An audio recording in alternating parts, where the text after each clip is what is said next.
En nombre de Dios y de la patria se abre la sesión. Señor secretario, lectura de la cuenta. Gracias. Se han recibido los siguientes documentos. Bien, pero nos vamos a agarrar, ¿eh? Oficio de Su Excelencia el Presidente de la República, mediante el cual retira y se presenta la urgencia suma para el despacho del proyecto que modifica diversos cuerpos legales con el objeto de crear una nueva modalidad de ingreso al Policía de Investigaciones de Chile y modifica su estatuto del personal. Oficio del Director Nacional del Servicio Nacional de Migraciones, mediante el cual remite información sobre el cumplimiento de la glosa 6 de la Ley de Presupuesto correspondiente a diciembre de 2025, cantidad de ingresos irregulares por cada región del país y los obstáculos en la aplicación de las medidas de expulsión y control migratorio. Oficios reservados 50, 51, 52, 53, 54 y 55 del Director General de la Policía de Investigaciones de Chile, informando sobre el cumplimiento de glosas de la Ley de Presupuesto del Sector Público. Excusa del señor Director General de la Policía de Investigaciones de Chile, quien por actividades propias del cargo agendadas con antelación no podrá asistir a la sesión de hoy. Sin embargo, en su representación asiste el Jefe Nacional de Delitos contra las Personas, Prefecto Inspector Jorge Abate Reyes, acompañado del Jefe de la Unidad Jurídica, Prefecto Inspector Daniel Solís Araya, el Jefe de la Brigada de Delitos Sexuales Metropolitano, Subprefecto Orlando Vidal Vargas, y el Jefe Nacional de Cibercrimen, Subprefecto Marcelo Wom Sea. Nota del Fiscal Nacional del Ministerio Público informando que no es posible su participación en la sesión de hoy. Sin embargo, en representación del Ministerio Público participará en forma presencial para el primer punto de la tabla la abogada asesora de la Unidad de Asesoría Jurídica, señora Alejandra Vera, que nos acompaña en la mesa, señor presidente. Y para el tercer punto de la tabla, en forma telemática, la abogada asesora de la Unidad Especializada en Delitos Sexuales y Protección Sexual, Karen Guzmán, que ya se encuentra conectada al Zoom. Correo electrónico del Ministerio de Justicia y Derechos Humanos, acusando la asistencia del señor ministro por todo poder en su agenda. Sin embargo, en su representación asiste el señor subsecretario, que nos acompaña también en la mesa, señor presidente, acompañado de su asesora, señor Ernesto Muñoz, acompañado de su asesora, señora Gabriela Peña, su jefe de gabinete y de la abogada de la división jurídica, y de una abogada de la división jurídica. Y finalmente, señor presidente, reemplazo. Concurrirá a la sesión el diputado Otuite Teao en reemplazo del diputado señor Henry Leal Bizama. Eso es todo, señor presidente.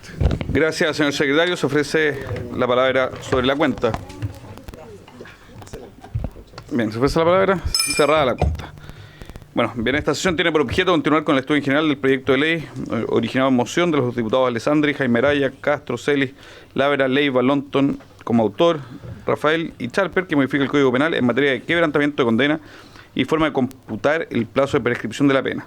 Para estos efectos ha sido invitado el subsecretario de Justicia, señor Ernesto Muñoz, acompañado de su asesora, señora Gabriela Peña, su jefe de gabinete, Francisco Muñoz, y de la abogada de la División Jurídica, Flora Ben Azul, junto a la abogada asesora de la Unidad de Asesoría Jurídica del Ministerio Público, señora Alejandra Vera Azócar, a quien le damos la bienvenida.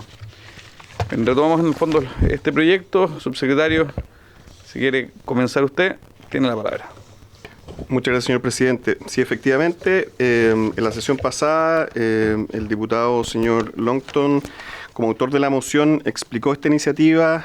También se comentó por parte de algunos diputados algunas mejoras. La idea matriz, por cierto, como sabemos, dice relación con la necesidad de aclarar el sentido y alcance del quebrantamiento de la condena en nuestro ordenamiento jurídico, haciendo propia la solución que encontró el legislador español, en el que establece una figura genérica de quebrantamiento y una figura calificada, tratándose de condenados que se encontraran privados de libertad, y en la medida en que concurra violencia o intimidación en las personas, fuerza en las cosas o se perpetrare con ocasión de motín. Esto, señala la moción, se inspira, no es verdad, en esta legislación española. Además, la moción incorpora modificaciones relativas al cómputo del plazo de la prescripción de la pena en orden a que éste comience a correr una vez que el condenado haya hecho ingreso efectivo al recinto penal. Solamente para contextualizar la situación actual en lo que se refiere a las fugas, hay que indicar que en el periodo de los últimos 6 años, del 2020 al 2025, y haciendo la distinción entre fuga interna, aquella que sale de un establecimiento penitenciario, o fuga externa, esto es una persona privada de libertad que se fuga estando bajo custodia de agencia en un traslado, ya sea a un tribunal o a otro establecimiento penal o un establecimiento de salud, o que no vuelven, digamos, una vez que están con el régimen establecido, tenemos que en el último tiempo hemos tenido una pequeña alza en las fugas internas. Esto es, el año 2024 tuvimos 6, el año pasado tuvimos 8. De las fugas externas tuvimos solamente 2 el 2024 y el 2025 también 2. Esta información, por cierto, va a quedar a disposición, señor presidente, de la comisión para que sirva de contexto a la discusión legislativa. Esto es en el marco de una población, por ejemplo, de la fuga externa, que fueron 2 el año pasado, de una población total trasladada de 184.176 personas. Tuvimos un evento, digamos, que es bastante bajo. Lo mismo ocurre respecto de la fuga interna con el número de la población total atendida, 8 personas sobre una población total atendida de 118.516. Por lo tanto, es un fenómeno que existe, pero es un fenómeno que está de alguna manera, yo diría, controlado y donde, a pesar de que tenemos una pequeña alza en el último año, las cifras hablan por sí mismas. Esto sin perjuicio de que además es importante señalar que Gendarmería de Chile, frente a este tipo de episodios de fuga, activa un plan de búsqueda de información, hace la denuncia al Ministerio Público y, por cierto, también se informa al Tribunal de Justicia que corresponde donde se encuentra radicada la causa penal. También se toma contacto con personal de la PDI, Carabineros de Chile, para compartir los antecedentes, se incorporan registros de alertas en los sistemas institucionales ante posibles reingresos de establecimientos penitenciarios y también, finalmente, se elabora un informe técnico de los hechos ocurridos, incluyendo las instrucciones, medidas preventivas y correctivas en materias operativas y de seguridad. Esto es lo que nosotros hemos estado trabajando con Gendarmería de Chile, tratando de mejorar los procesos tanto de alerta como de identificación.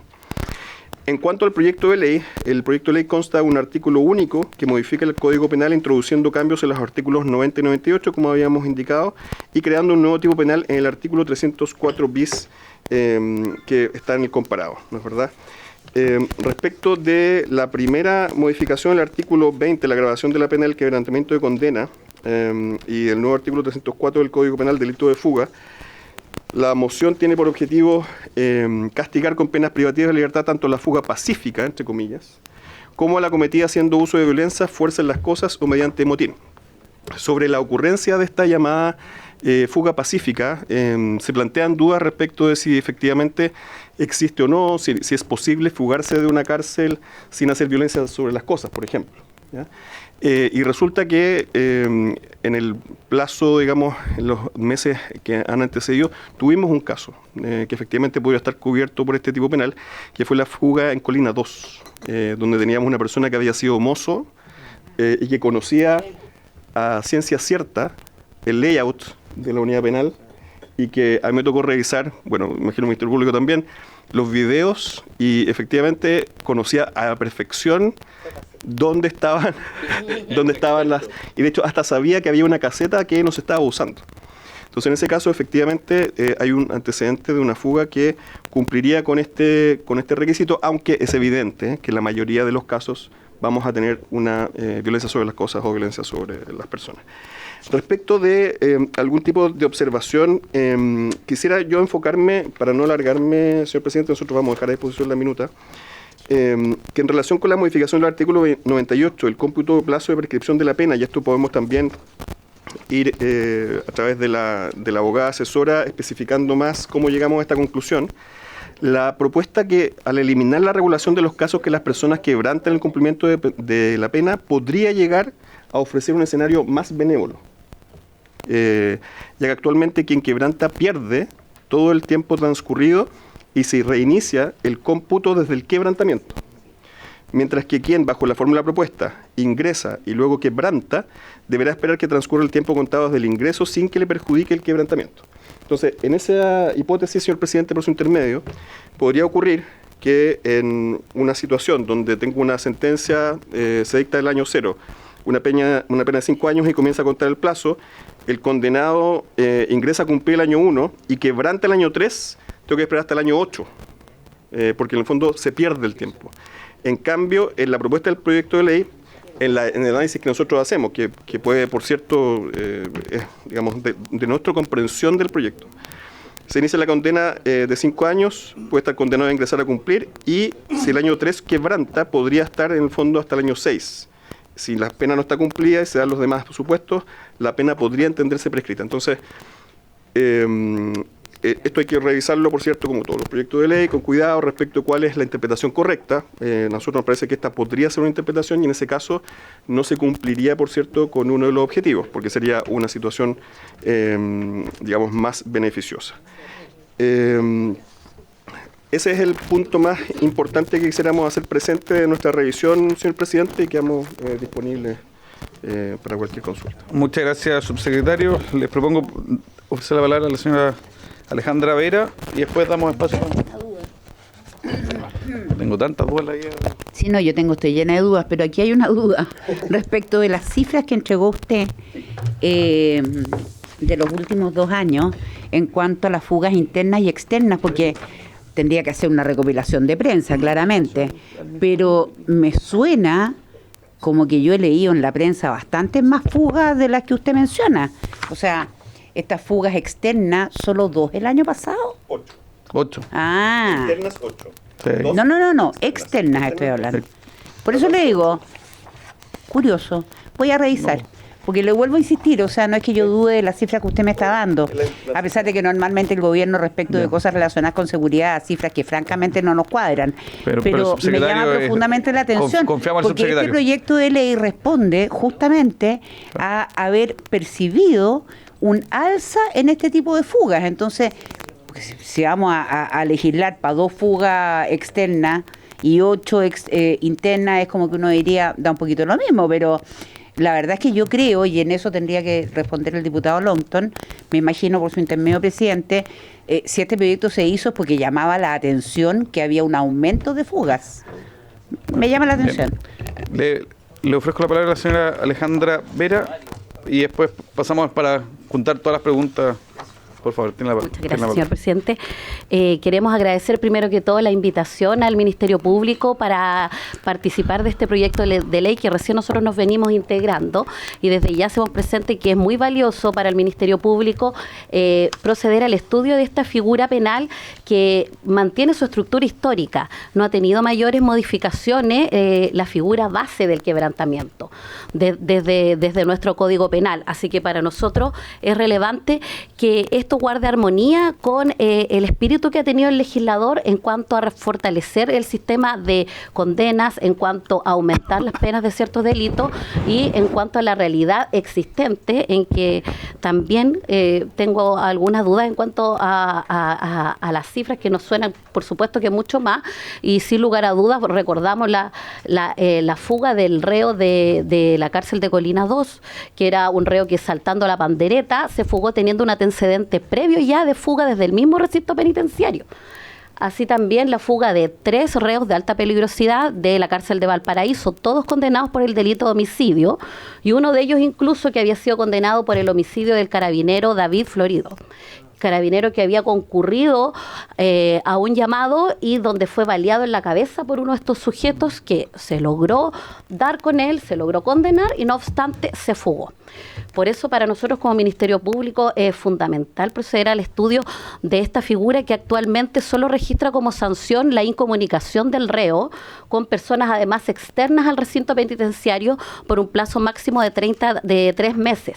Así que una pena de privación de libertad nos parece que tiene sentido y armonía con el espíritu que ha tenido el legislador en cuanto al aumento de las penas y el reforzamiento de la reincidencia. Entrando al estudio en particular respecto del proyecto propuesto, nosotros traemos algunas consideraciones para comentar a la comisión, principalmente en lo que dice relación con la incorporación de este artículo 90, esta segunda parte que señala que si el quebrantamiento se diere respecto de un condenado privado de libertad que participara en un motín o se ejecutare mediante violencia o intimidación en las personas o fuerza en las cosas, nos parece que podría parecer un tanto no feliz la redacción, ya que puede parecer confusa porque no hace referencia expresa a que la fuga o el quebrantamiento se produjo a consecuencia de haber participado en el motín, ya sea lo haya iniciado o haya participado, y también que la evasión se haya conseguido mediante el uso de violencia o intimidación o fuerza en las cosas, por lo cual se sugiere mantener la redacción que está propuesta en el mismo 304 bis nuevo que se pretende agregar, que nos parece que está mucho más expresa y señala claramente que se produce el quebrantamiento a consecuencia del motín. También respecto a este 304 bis nuevo que pretende agregarse al Código Penal, se hace presente que ya existe este numeral en el Código Penal. Es un artículo que fue introducido el año 2022 y que sanciona al que ingresare celulares o partes de él a los recintos penitenciarios.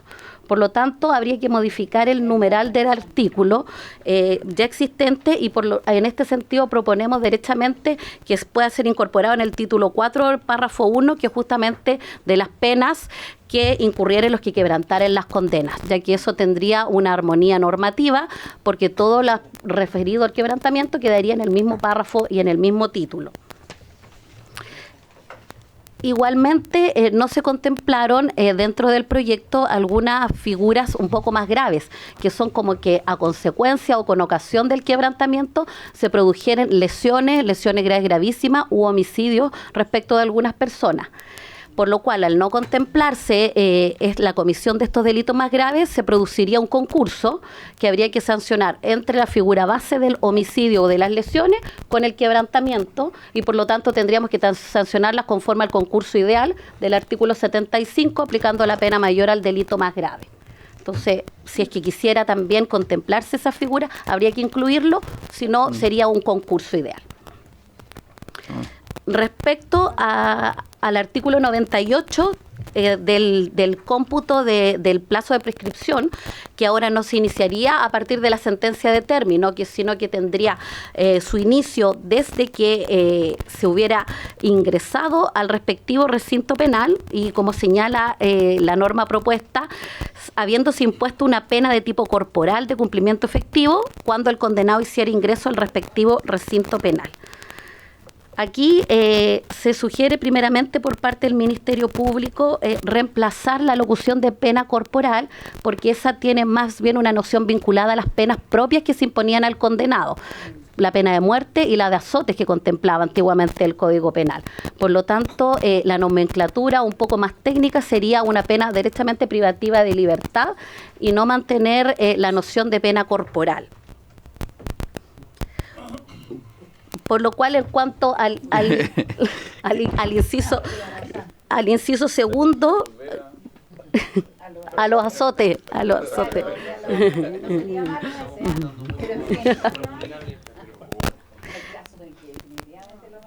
Sí. Bueno, aquí proponemos entonces derechamente como inciso segundo del artículo 98, el siguiente reemplazo. Tratándose de una pena privativa de libertad, se entenderá que se inicia su cumplimiento efectivo cuando el condenado hiciera ingreso al respectivo recinto penal.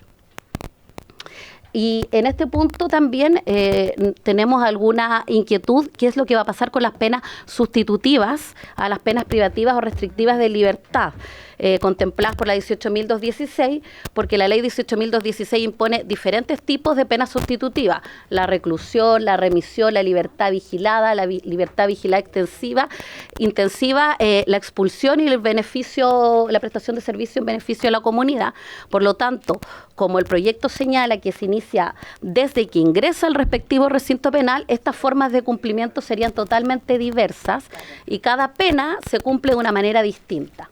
Y sobre todo aquí habría que poner el acento en una de las penas sustitutivas que actualmente se están aplicando con mayor número de casos, es la expulsión. Por lo tanto, ¿cuándo vamos a entender que se inicia el cómputo de la expulsión? Con la sentencia de término, cuando ingresa el reo a gendarmería, cuando se emite el decreto de expulsión, ¿en qué momento? Entonces, eso habría que subsanar para poder regular bien el caso de las penas sustitutivas. Y finalmente también, en cuanto al quebrantamiento de condena y la interrupción de la prescripción, también resulta necesario tal vez estudiar qué podría pasar en ese caso, ya que el artículo 99 del Código Penal señala que la prescripción se interrumpe cuando el condenado, cumpliendo condena, cometiera un nuevo crimen o simple delito. Entonces, ¿qué va a pasar en caso de que el condenado quebrantare la condena y lograre no ser habido en 5 años, 10 años, 15 años? En ese momento, lo que pasará es la prescripción de la pena y además tendría el beneficio de la media prescripción si es que ha pasado más de la mitad del plazo sin ser habido. Por lo tanto, si pasaron 2 años y medio, se habrá prescrito la pena si es que el condenado se fugó y no logra ser habido.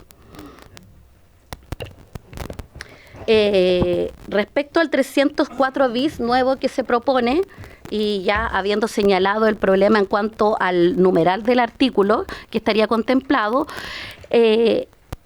tenemos ciertas consideraciones en cuanto a la forma o utilización de los medios de fuga que contempla este artículo, en cuanto a violencia o intimidación en las personas y fuerza en las cosas, toda vez que el legislador contempla estos medios comisivos, pero en los delitos contra la propiedad. En ese título se ha definido lo que debe entenderse por intimidación en el artículo 439 del Código Penal y por fuerza en las cosas en los delitos de robo en lugar habitado, robo en lugar no habitado, robo en bienes nacionales de uso público y robo de cajeros automáticos. Pero señala expresamente el legislador que estas definiciones son para efectos de este título.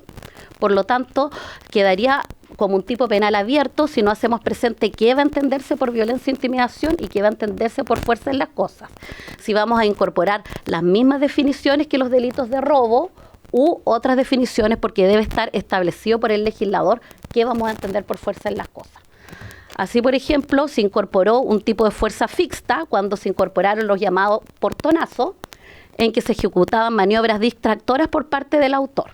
Entonces, fuerza ficta va a ser incorporada en el tipo de quebrantamiento, entendiendo, por ejemplo, que el reo ejecuta maniobras distractoras respecto del gendarme y así logra que el gendarme abandone el puesto y con eso logra la huida. Pero todo eso debe ser definido previamente para que entendamos qué es fuerza en las cosas. Y por lo demás, la fuerza en las cosas ha sido establecida para los efectos de ingresar, vencer la resistencia para poder apropiarse y en estos casos para salir.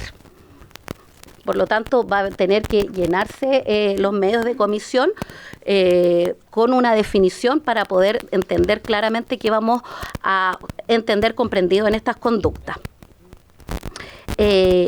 Y finalmente, agradeciendo y aprovechando esta instancia, no podíamos dejar de hacer presente que para el Ministerio Público el Registro Nacional de ADN es una herramienta investigativa de suyo necesario, sobre todo en los delitos actuales con la criminalidad organizada, en que la cantidad de imputados desconocidos ha aumentado.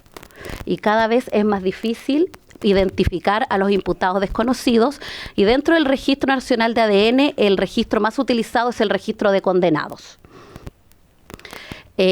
Actualmente, el registro de condenados funciona cuando el tribunal, en la sentencia, ordena la incorporación del perfil genético del condenado al Registro Nacional de ADN. Por lo tanto, en los casos en que el condenado continúa su pena, accede a algún beneficio o tiene una pena en libertad, es citado para que se obtenga su perfil genético y cumpla con lo ordenado en la sentencia. Y lo que ocurre muchas veces es que el condenado no comparece. Y por lo tanto no podemos obtener su perfil genético, lo que implica que si es reincidente y vuelve a cometer algún crimen o simple delito, a pesar que levantemos evidencia biológica del sitio del suceso, como no vamos a tener su perfil genético, no vamos a tener un match positivo. En este sentido, y como es tan relevante para nosotros el Registro Nacional de ADN, se propone incluir un nuevo numeral dentro de este artículo 90, similar al que existe actualmente y que sanciona al que maneje con la licencia de conducir, habiendo sido sancionado con la suspensión o la revocación de la sentencia. Similar a ese, que disponga que el condenado que debidamente citado no comparece sin justificación en 2 o más oportunidades a la toma de muestra biológica ordenada en la sentencia condenatoria para la obtención de la huella genética conforme a la ley 19.970, se entenderá que quebranta la respectiva sentencia y sufrirá la pena de presidio menor en su grado mínimo. les comento que actualmente existen aproximadamente más de 5.000 condenados respecto que han sido citados y que no se les ha tomado el perfil genético.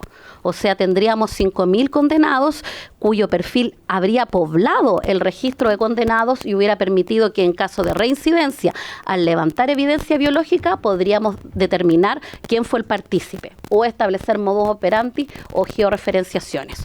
Por eso para nosotros es muy necesario darle la prioridad que reviste la ley 19.970 y el Registro Nacional de ADN, con el objetivo de poder esclarecer los hechos y determinar prontamente al responsable. Eso es. Muchas gracias, señor presidente. Muchas gracias, señora Alejandra Avena. ¿Se ofrece la palabra? Diputada Lorena Fríes en primer lugar, después el diputado Andrés Longton. Gracias, presidente. Bueno, yo creo que de todas maneras este es un proyecto al que hay que hacerle mejoras. Para mí hay un tema al homologar la fuerza en las cosas con la intimidación o eventual lesión, digamos, que pudiera tener una persona. Creo que ahí incluso desde el punto de vista de la proporcionalidad de las penas estaríamos descuadrando, digamos, el marco de pena, porque tendría una pena, si no me equivoco, que es superior a el robo con fuerza en las cosas o el robo por sorpresa. Entonces, ¿cómo distinguir en esta figura calificada y considerando lo que decía el subsecretario, que tiene que ser un caso casi como de guión de película para salir caminando, digamos, y saludando a todo el mundo a la cárcel? La regla general es que algún grado de fuerza en las cosas va a haber, por lo tanto yo estaría por dejarlo en relación a la intimidación, por ejemplo, a las personas. Primera cosa. Segundo, el tema de la prescripción que debiera operar en favor de la persona privada de libertad y por la falta de acción del Estado, ¿no es cierto?, en ejecutar o en hacer que se inicie la ejecución de la pena. Y en ese sentido me parece que llevarla al momento en que se empieza a cumplir efectivamente es casi como quitarle responsabilidad al Estado respecto de cuándo se inicia. Y yo me parece que con el sistema de justicia que tenemos, etcétera, y operando además la prescripción en favor de la persona que está privada de libertad o condenada, debiera mantenerse en la sentencia.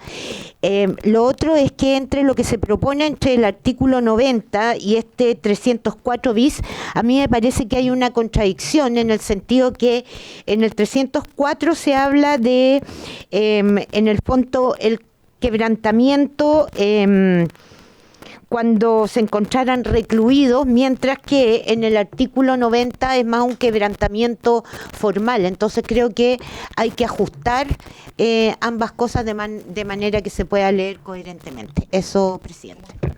Gracias, diputada Lorena Fríes. Diputado Andrés Longton.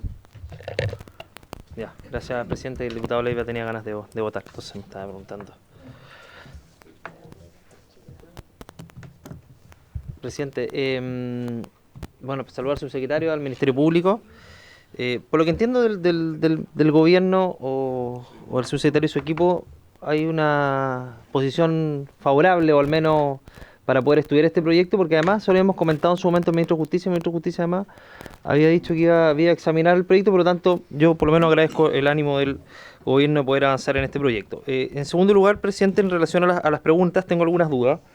El ánimo del proyecto respecto a la prescripción no es interrumpir la prescripción, sino que modificar el inicio del cómputo. Por lo tanto, eso podría ser sujeto de mejoras en la discusión en particular.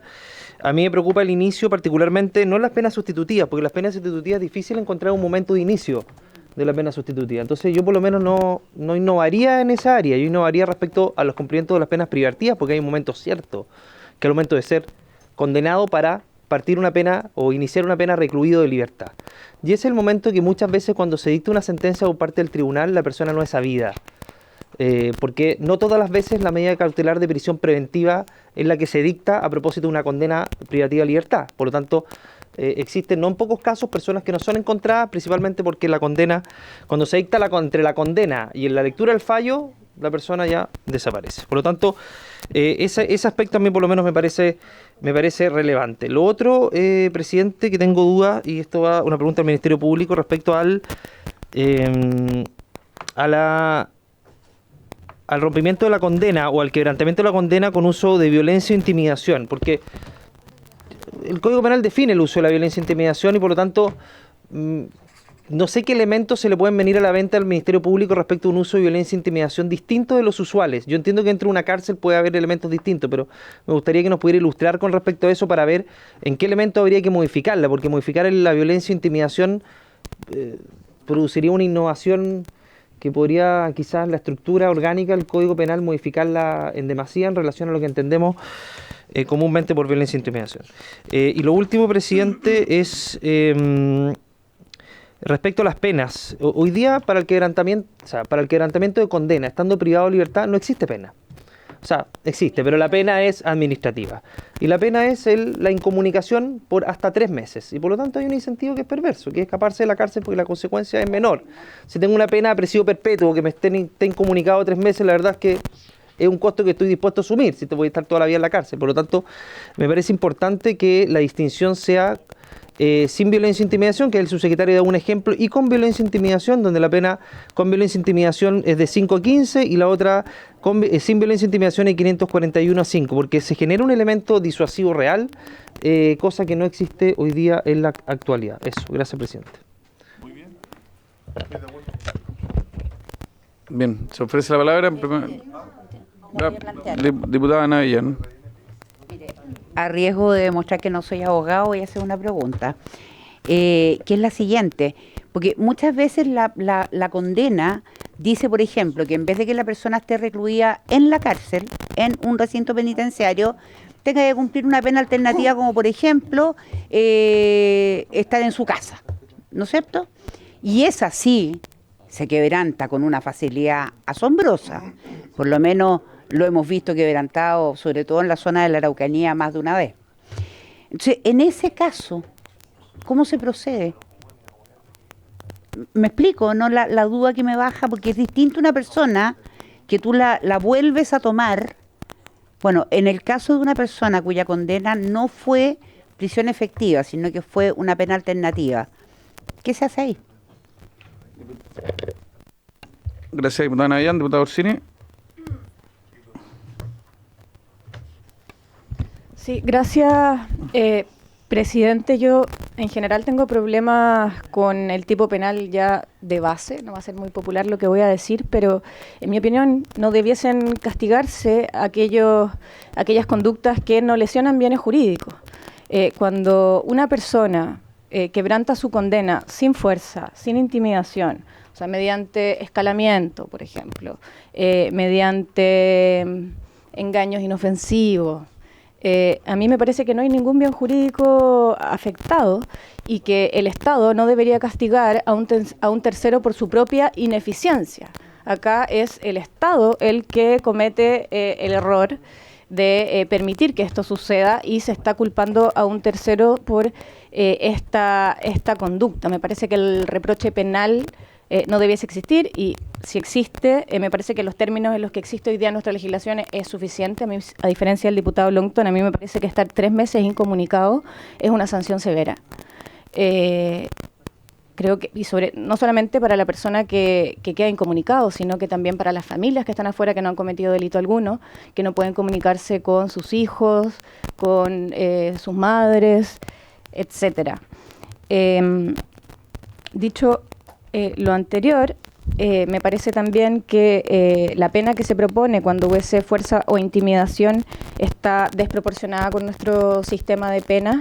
Creo que hay que cuidar la proporcionalidad, porque si seguimos aumentando penas, al final se genera un desincentivo a no delinquir. Si al final yo cualquier cosa que haga me van a sancionar con la pena más gravosa, entonces bueno, mejor robo, mato, violo, hago todo, porque si la pena va a ser la misma. Entonces, por eso existe un sistema de proporcionalidad y creo que hay que ajustarlo. Eso. Gracias, diputado Orsini. Subsecretario. Abogada del Ministerio Público. Bueno, respecto a la pregunta de la diputada Navellán, en ese caso el tribunal lo que puede hacer es revocar justamente la pena para iniciar el cumplimiento o efectivamente imponer una sustitutiva de mayor intensidad. Eso. Bien, señora Vera. Muchas gracias, señor presidente. Anoté algunas de las preguntas, perdón si se me olvida alguna.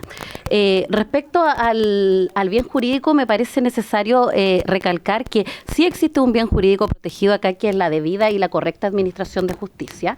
Esta es una discusión que ha sido más bien superada. En algunos momentos existió una discusión en cuanto al delito penal autónomo que tiene el delito de quebrantamiento, pero no en atención a una discusión sobre que exista o no exista bien jurídico protegido. Siempre se entiende que el bien jurídico protegido es la adecuada administración de justicia. La discusión se dio más bien en torno a la ubicación que tiene el artículo 90 del quebrantamiento, que está en la parte general. Y eso ya se superó tanto por la doctrina y la jurisprudencia, existiendo sentencias de la Corte que señalan que este es un delito penal, un tipo penal autónomo, independiente, específico, y que el legislador tiene la soberanía para establecer penas en cualquier parte del cuerpo legal que disponga. Por tanto, existe bien jurídico protegido en este delito, es un tipo penal y es un delito autónomo. Y así es la correcta interpretación que tiene tanto la doctrina nacional como la comparada. En cuanto a lo que propuso el señor diputado Longton, me parece estar muy de acuerdo con él en los dos aspectos que propuso. Primero, en cuanto a lo de las penas sustitutivas, si esto tiene por fin regular solamente el inicio del cómputo en cuanto a las penas privativas de libertad, me parece que se salvaría señalando que en los demás casos se estará el cumplimiento desde la sentencia de término. Porque al decir que penas privativas, igual el condenado está condenado a una pena privativa. Lo que pasa es que puede ser sujeto a una pena sustitutiva. Entonces, igualmente habría que dejar un inciso que señale en los demás casos se estará al inicio del cómputo desde la sentencia de término. Con eso yo creo que queda superado el tema de las penas sustitutivas de la 18.216. Y respecto a la violencia o intimidación, también concuerdo con él en cuanto a la complejidad que revestiría hacer nomenclatura o definiciones nuevas de lo que se ha entendido por violencia e intimidación, cuando es un aspecto que ha sido muy discutido, superado, y es un artículo del 439 bastante incluso nuevo, ha tenido modificaciones. Por lo tanto, yo creo que también este problema se salvaría señalando que para los efectos de la violencia e intimidación se entenderá lo dispuesto en el artículo 439. Y lo mismo con la fuerza en las cosas, solamente que resulta necesario llenar estos medios de comisión con definiciones. Pero con eso yo creo que también se salvaría el problema en cuanto al contenido que deben tener las conductas como medio comisivo. Creo Bien. que eso es. Diputada Lorena Frías. Cortito, presidente, quería pedirle si es posible que invitemos a la Defensoría Penal Pública para escuchar su visión sobre el proyecto, y debiéramos acostumbrarnos a que cada vez que viene el Ministerio Público venga también la Defensoría. Sí, lo propusimos hace tiempo atrás y al final no se hace. Entonces quería pedirle, sobre todo para Sí, este proyecto donde sí tienen mucho que ver. Invitado a ambas partes. Bien, ¿se ofrece la palabra? Diputado Longton. Sí, presidente, no, a mí me queda bastante claro, no sé si el gobierno va a agregar algo más, y que el bien jurídico proteger, como lo dijo la Fiscalía, la recta administración de la justicia. Y la recta administración de la justicia incluye el cumplimiento de las penas. Por lo tanto, hay un bien jurídico a proteger, presidente, porque si no bastaría que uno dijera, mira, presidente, usted dejó la puerta abierta de su casa, dejó expuestos bienes y por lo tanto era obligación suya proteger esos bienes, no del ladrón que vio la oportunidad de entrar y sacarlos. Por lo tanto, hay un bien jurídico a proteger que es importante, que tiene que ver con sentencias judiciales impuestas por la autoridad, que en este caso son tribunales de justicia, presidente. Por lo tanto, me parece relevante avanzar en una reforma como esta, entendiendo que hoy día existe un incentivo perverso y que claramente hay un bien jurídico a proteger, presidente, que tiene que ver con el cumplimiento de las condenas y las penas que establecen los tribunales de justicia. Eso, gracias, presidente. Bien, ¿se ofrece la palabra? Diputado Orsini.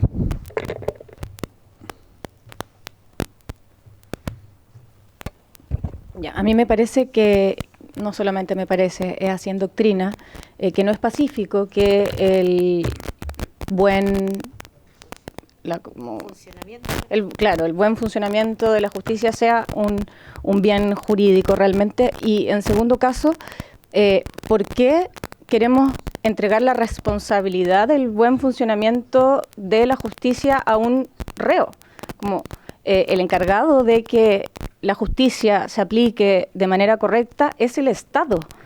Entonces, podríamos sancionar entonces al funcionario que permitió que una persona privada de libertad quebrantara su condena, porque claro, ahí se afecta el bien jurídico, pero ¿por qué le estamos cargando esa responsabilidad a un reo?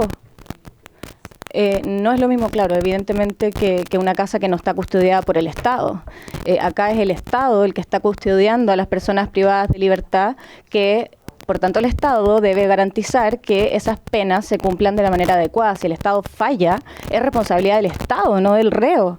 Como me parece que es hasta un impulso humano el querer quebrantar una condena.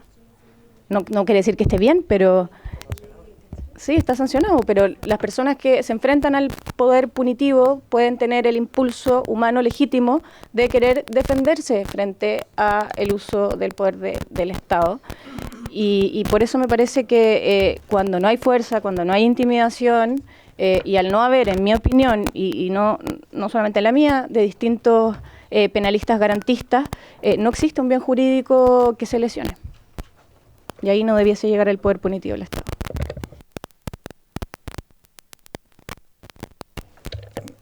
Ofrece la palabra a la señora Vera. Muchas gracias. Me parece que no hay que olvidar que aquí es una persona que ha sido condenada, que está ejecutando conductas destinadas a un quebrantamiento y a una fuga.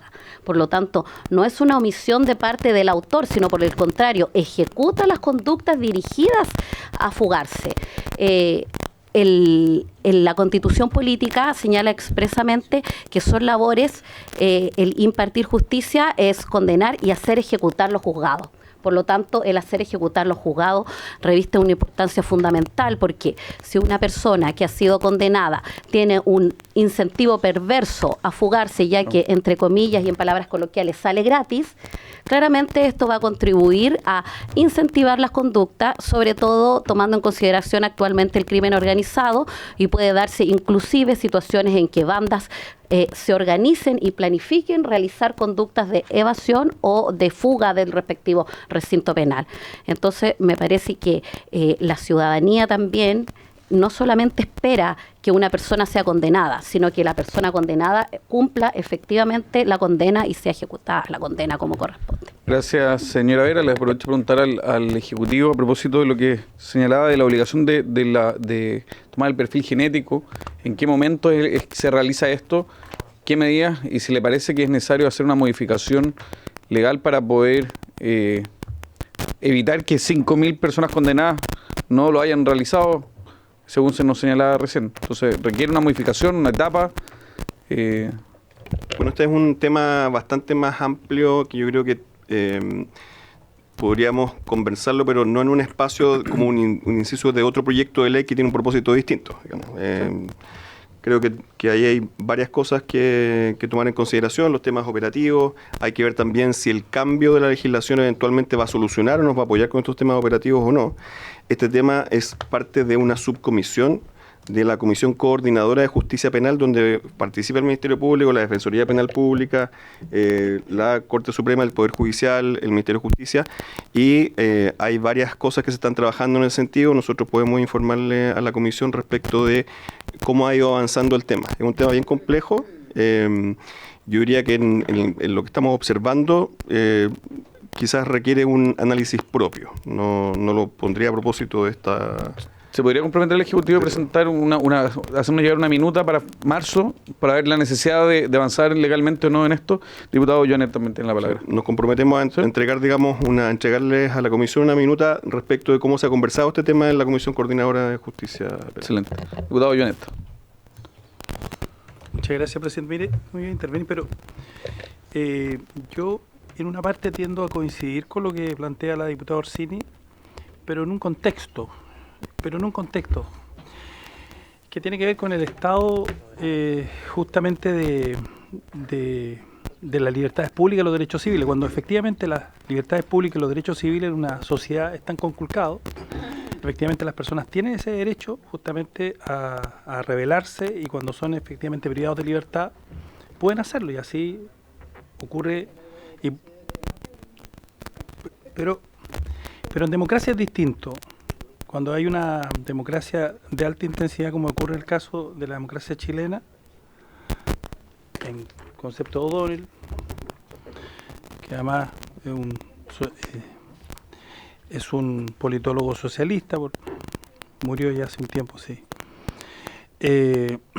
Bueno, en ese contexto es distinto, ¿no? Ahí efectivamente, si uno incurría en ese concepto, estaría tratando de volver a lo que es un estado de naturaleza original, porque en el fondo hay un estado de derecho que está consensuado por la sociedad civil, y en ese contexto ese impulso que es parte de la naturaleza, ¿no? Ese impulso a evadir, digamos, la prisión, no tiene la misma validez, creo yo, que sí en un estado que es reconocido internacionalmente, que donde no se expresa la libertad y los derechos, la libertad pública y derechos civiles. Me explico, ¿no? Para poner un ejemplo, si en Afganistán, ¿no? Eso ocurriera, efectivamente yo creo que ahí sí lo que usted plantea tiene absolutamente validez. Yo solamente quería preguntar. Y segundo, una pregunta para el gobierno. No me quedó muy claro, a propósito, a pesar de lo que dijo el diputado Lonto, no me quedó claro la posición del gobierno respecto del proyecto. O salí justo en ese minuto, de si es para seguir, para apoyarlo, o cuáles son los reparos. Gracias. Diputada Nayan. Sí, una duda. A ver, obviamente por falta de presupuesto, me imagino yo que será por falta de presupuesto, hay algo que falta, que son los tribunales de ejecución de pena. Y resulta que las personas que están privadas de libertad en un recinto penitenciario, hemos visto miles de veces que cometen delitos. Se les encuentran celulares, se les, qué sé yo, hacen huelgas de hambre, se fugan, droga, todo eso son delitos, incluido el fugarse. Una huelga de hambre al interior de un recinto penitenciario con el afán de lograr una rebaja en una pena o lograr, por ejemplo, una modificación en una ley, discúlpeme, diputada, pero es un delito. Bueno, por lo tanto, la pregunta es al Ejecutivo. ¿Ustedes nunca contemplaron financiar estos tribunales de ejecución de pena? Y tengo una propuesta para la comisión. Sí, gracias, presidente. Es que, por su terminal, a propósito de lo que decía la diputada Orsini o diputada Frías, que asentía también mucho lo que decía la diputada Orsini, así que le hago parte también de su exposición, que aquí no se castiga a quien quiere ser libre, presidente. Se castiga a quien desobedece una orden judicial. Y eso es en todo orden de cosas. Quien desobedece una orden judicial tiene un castigo.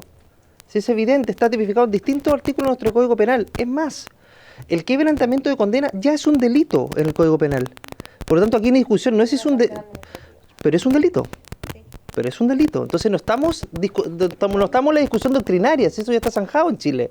Lo que estamos hablando es qué penalidad asociado a ese quebrantamiento es lo que es más justo en atención a la infracción cometida, presidente. Eso. Bien, tengo una propuesta para la comisión de que votemos en general este proyecto, pero ¿puedo terminar de presentar la propuesta? Pero acordando que tanto, por supuesto, el Ejecutivo siempre va a poder estar presente, pero que tanto el Ministerio Público como la Defensoría puedan participar de la discusión en particular, porque yo creo que aquí son varios artículos que tienen que ver, son de naturaleza distinta, cosa que podamos ir abordándolo en detalle con ellos presentes. ¿No? No, presidente. Diputada Nayan. Sí. Entonces, presidente, yo voy a pedir que se clausure la discusión de este proyecto para que podamos efectivamente terminar de escuchar a los invitados y el resto se vea en la tramitación. Señor secretario. Señor presidente, por tratarse de un proyecto que se encuentra en su primer trámite reglamentario y sin urgencia, es necesario que hayan hecho uso de la palabra al menos 10 señoras o señores diputados, o este proyecto hubiera ocupado 2 órdenes del día. En el primer caso está cumplido porque han hecho uso de la palabra alrededor de 14 señoras y señores diputados, tanto en esta sesión como en la sesión anterior. Sí. Por lo tanto, es posible que usted ponga en votación la clausura del debate.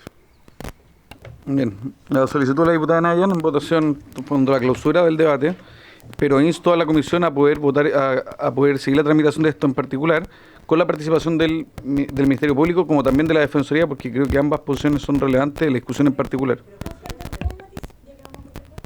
Diputada Orsini.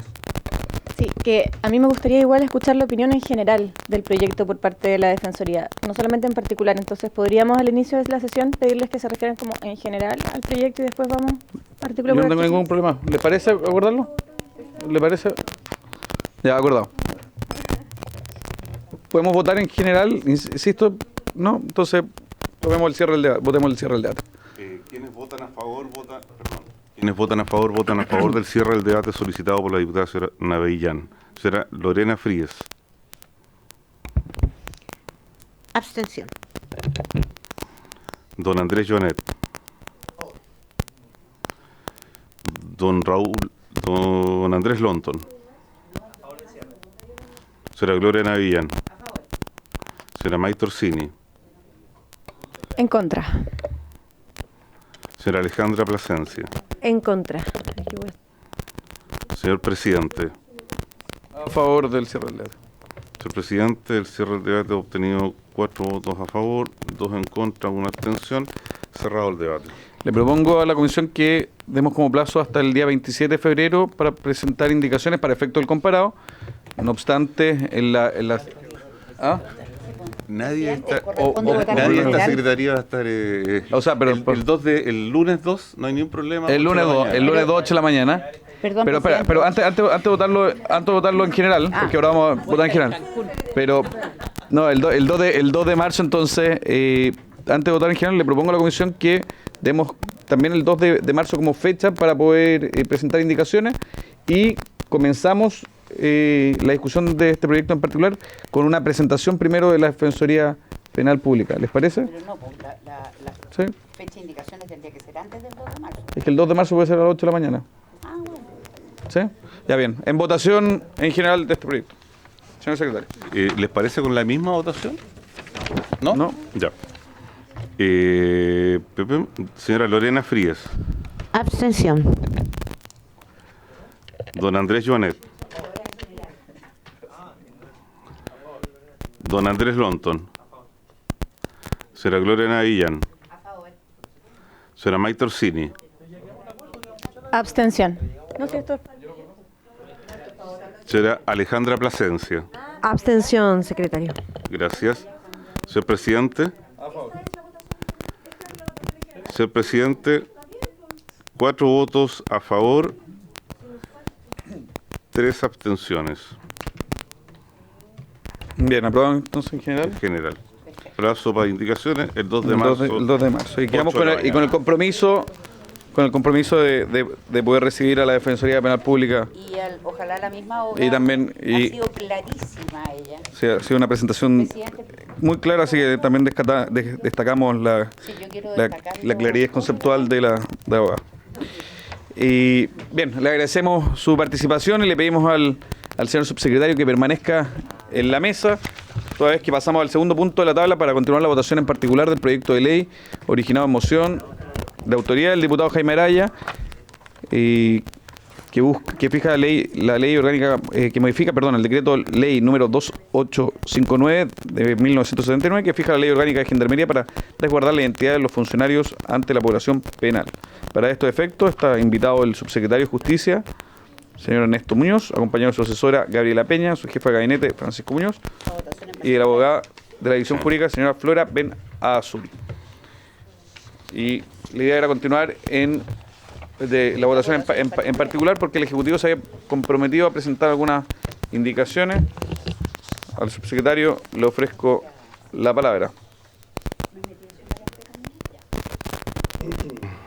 Sí, efectivamente nosotros hemos participado, señor presidente, de la discusión de este proyecto Y en la sesión del 1 de septiembre dimos a conocer una propuesta para reemplazar el artículo 15 que se agrega a través de la moción.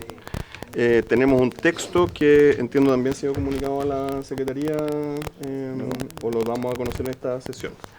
En general, nosotros pensamos de que este proyecto de ley requiere, que son dos proyectos de ley, de hecho, pero solamente en este caso se va a revisar el boletín 16.995-25. Sí.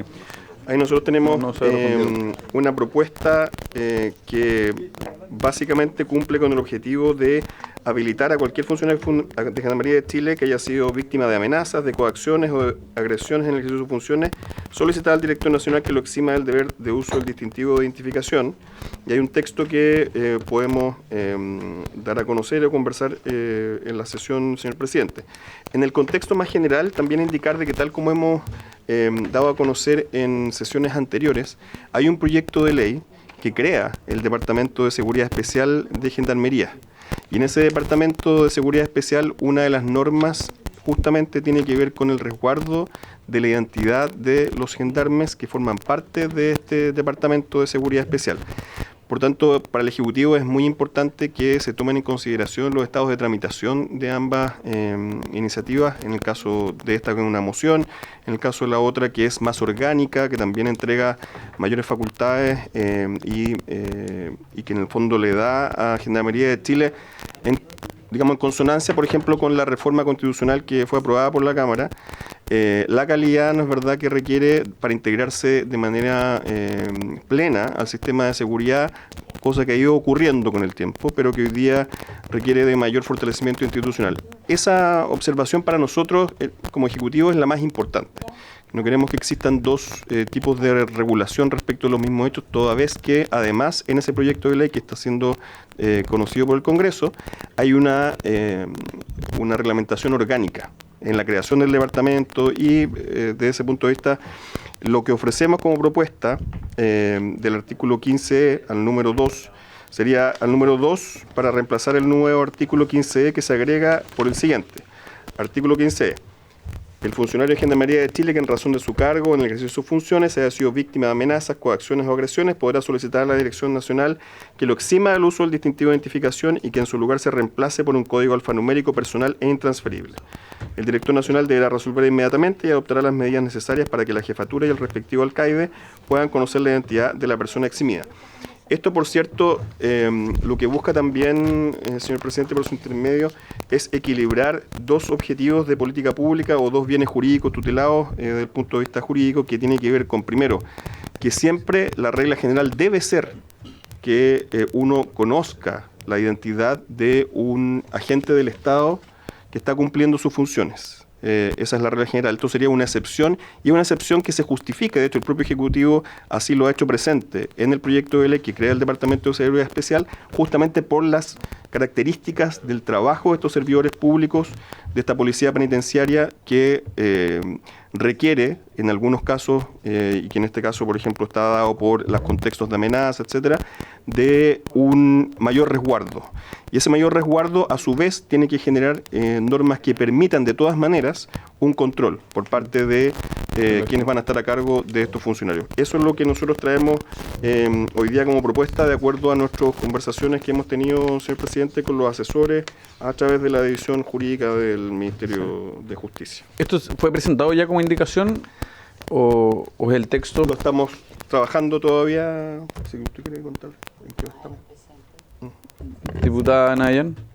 Sí.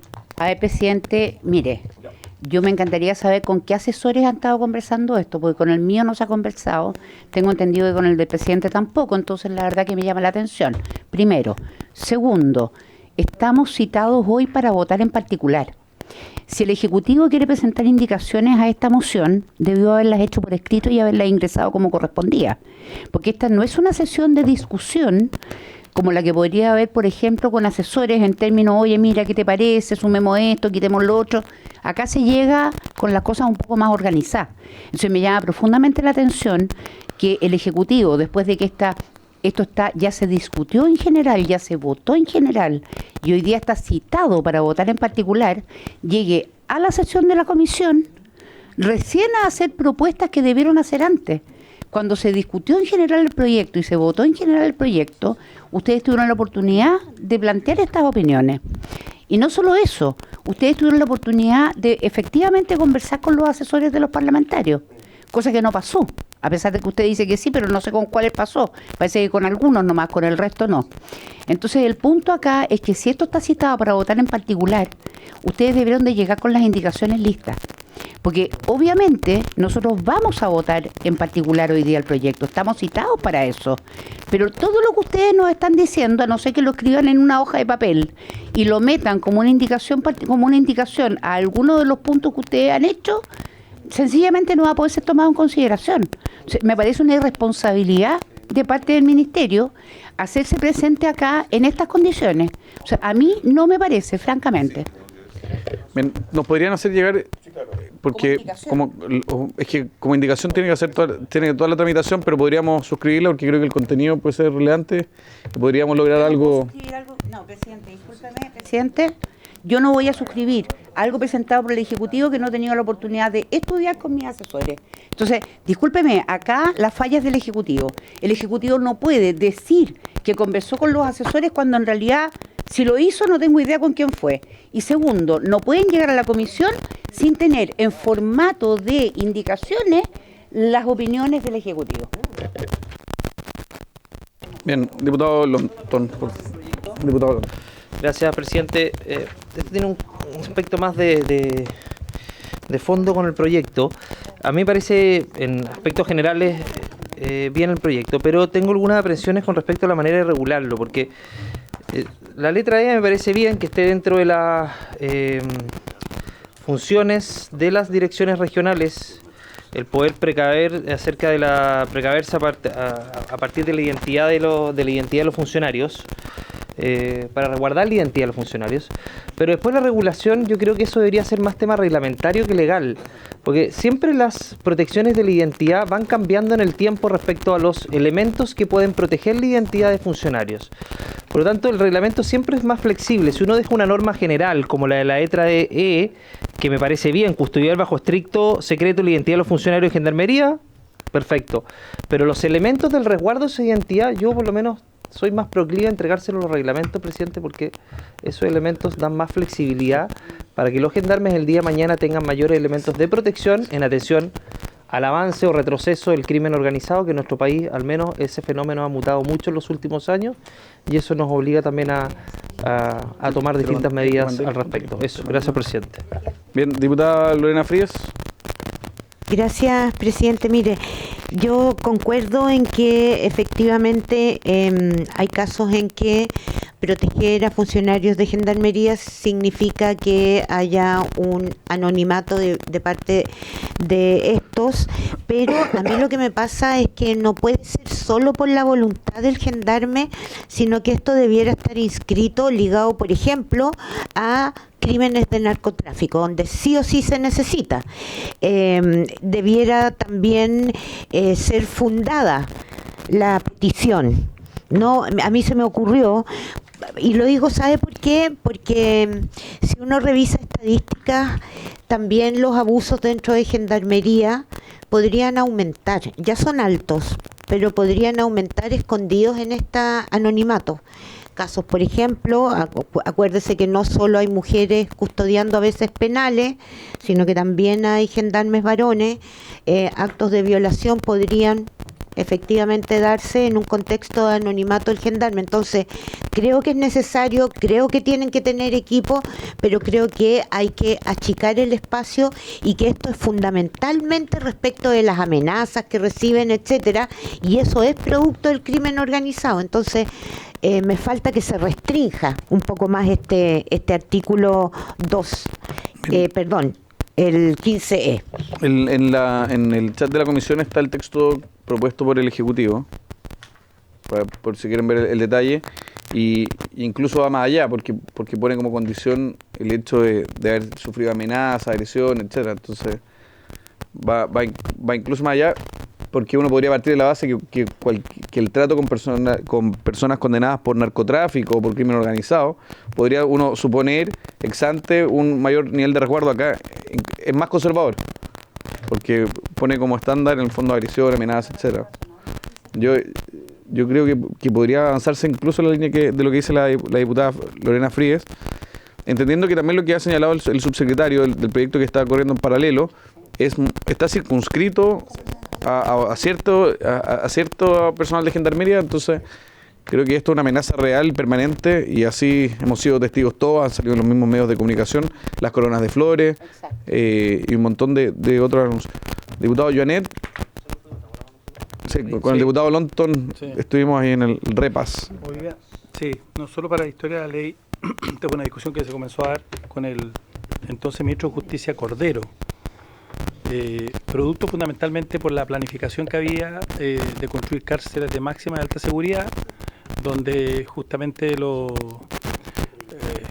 gendarmes estaban expuestos a las mafias del crimen organizado, al tren de Aragua. O sea, estamos hablando a un crimen que nosotros no estábamos acostumbrados, ¿no? Y que tuvimos que no acostumbrarnos, pero sí instruirnos de alguna forma. Y por tanto, en ese contexto, ese fue el contexto de presidente, ese fue presidente.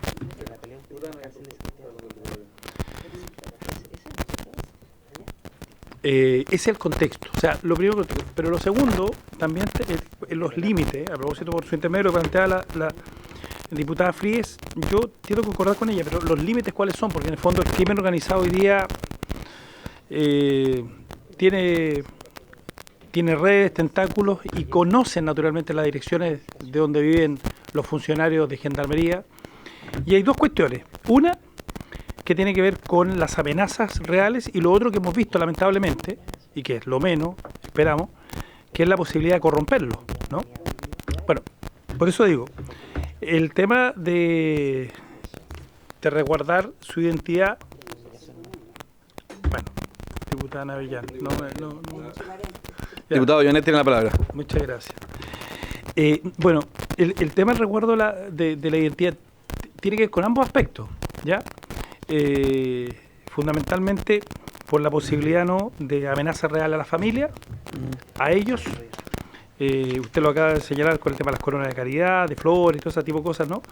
Pero yo también creo, al igual que ha dicho el diputado Longton, que yo iría a una cuestión general y reglamentar esto, porque a veces, efectivamente, pueden haber contextos distintos.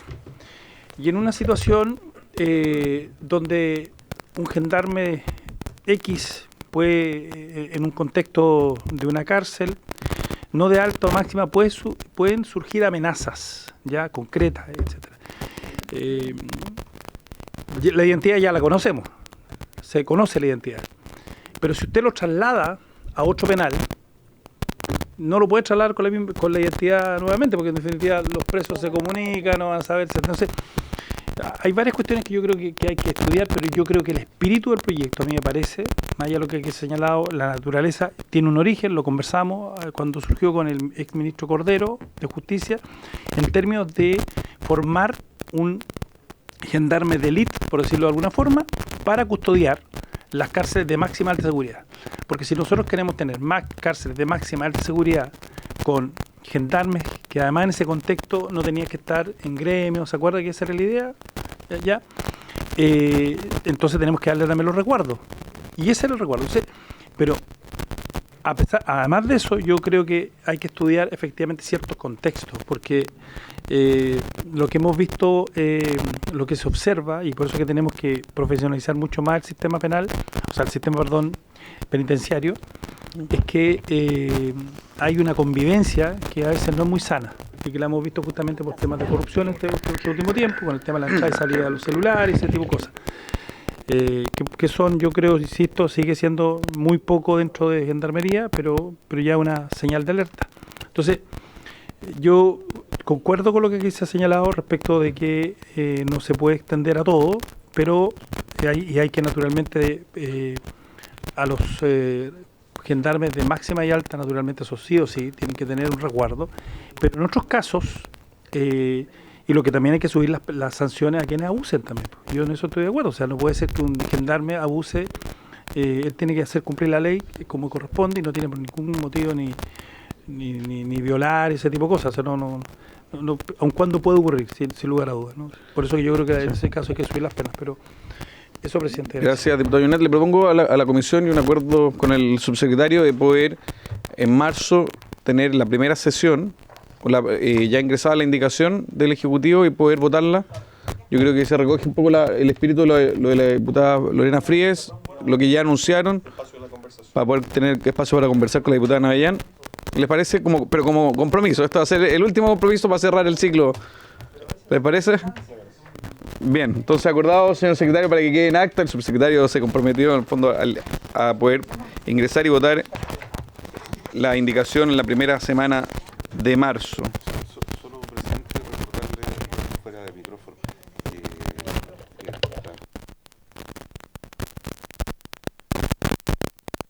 Sí. Si no, eventualmente citamos de forma extraordinaria el día miércoles. Subsecretario, agradecido por su participación y pasamos al tercer punto de la tabla. Muchas gracias también a su asesora por la participación, que es continuar el estudio en general del proyecto de ley originado en moción de los diputados Barquesi, Bello, Bravo, Del Real, Jürgensen, Navellán, Schubert, Teao, Urruticoechea y Paise, que modifica el Código Penal para autorizar el uso de agentes encubiertos en Internet para la persecución de delitos sexuales contra niños, niñas y adolescentes en primer trámite constitucional.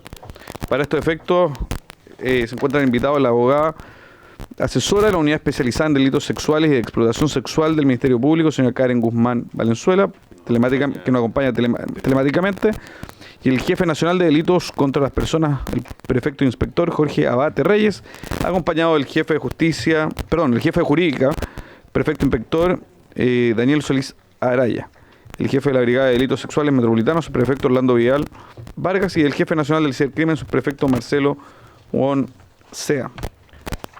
Por favor, le ofrezco la palabra, partamos con los que están presentes, que prefecto inspector Jorge Abate, o que usted me diga.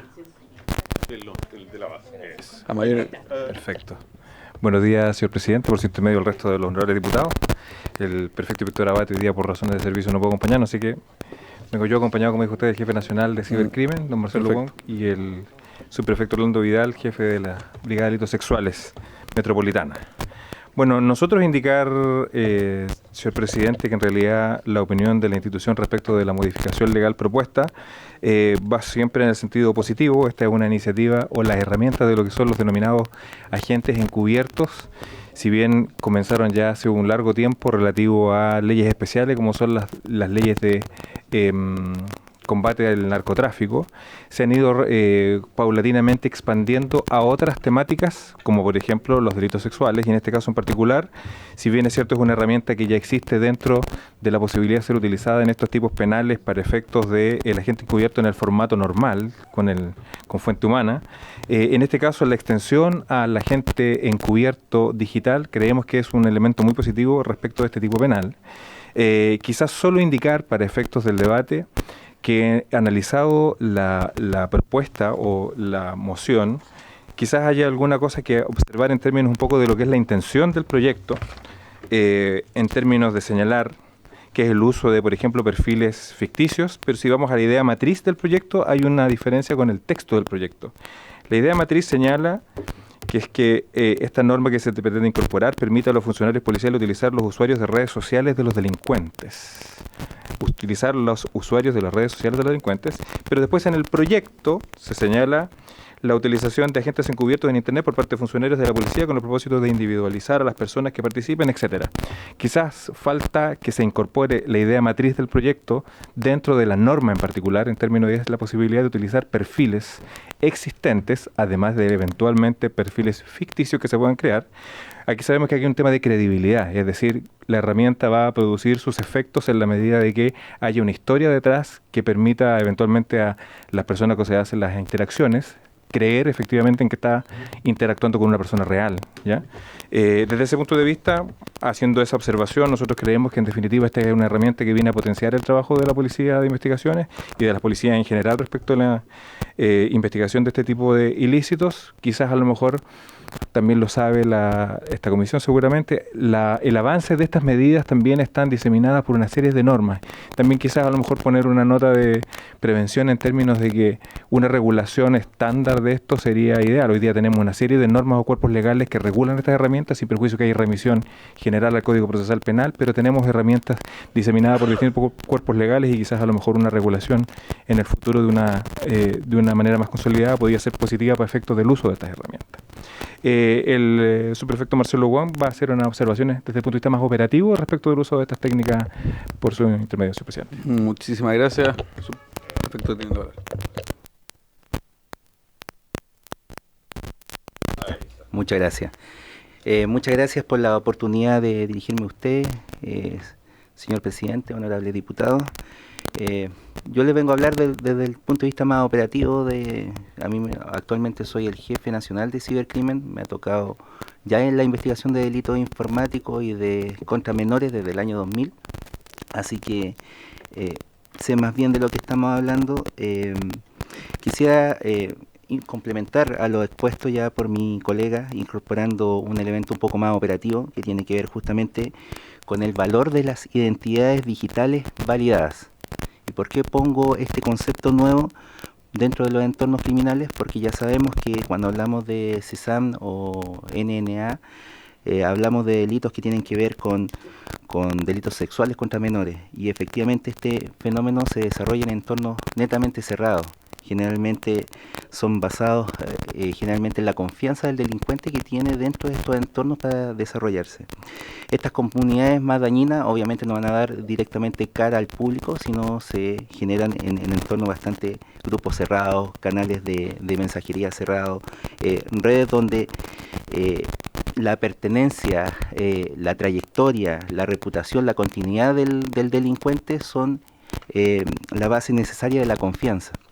Con esto quiere decir que si yo aparezco con una cuenta nueva recién creada en uno de estos entornos, obviamente la desconfianza para ellos va a ser inmediatamente, van a cerrar el canal de comunicación, van a cambiar los protocolos que tienen y se van a desaparecer. Es por esto que no solo importa la generación de este agente encubierto, sino por eso se plasma la necesidad de contar con la posibilidad de operar cuentas de delincuentes habituales que están ya dentro de estos canales para seguir la misma historia, para seguir la misma línea. Si yo genero una nueva cuenta, obviamente va a ser demasiado sospechoso porque no hay ninguna trayectoria dentro de él.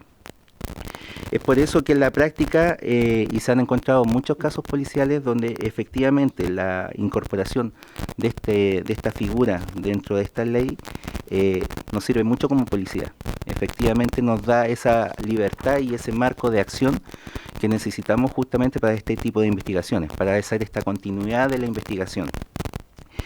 En cambio, una identidad operativa que no tiene historia, no tiene validez, complica mucho la investigación de este tipo de delitos. Si estamos hablando de delitos que muchas veces operan en canales de mensajería y en un 2x3 se destruye todo. Yo sé que siempre está la discusión y está el equilibrio entre la eficacia y la garantía, pero mi posición desde la experiencia investigativa es que autorizar a gente encubierto en Internet y reconocer adecuadamente el rol de las entidades digitales válidas, obviamente con control estricto, con límites claros, exclusión del ámbito de las cuentas personales de esta persona, al final no debilitaría el Estado de Derecho, sino lo fortalecería. Muchas gracias. Bien, se ofrece la palabra. No sé si... Buenas tardes. ¿Se escucha? Sí. Buenas tardes, señor presidente. Bueno, también haciendo parte de lo conversado en la parte práctica policial operativa, nosotros en la Brigada Investigadora de Delitos Sexuales Metropolitana, cerca de 5 o 6 años estamos investigando delitos asociados a la explotación de NNA.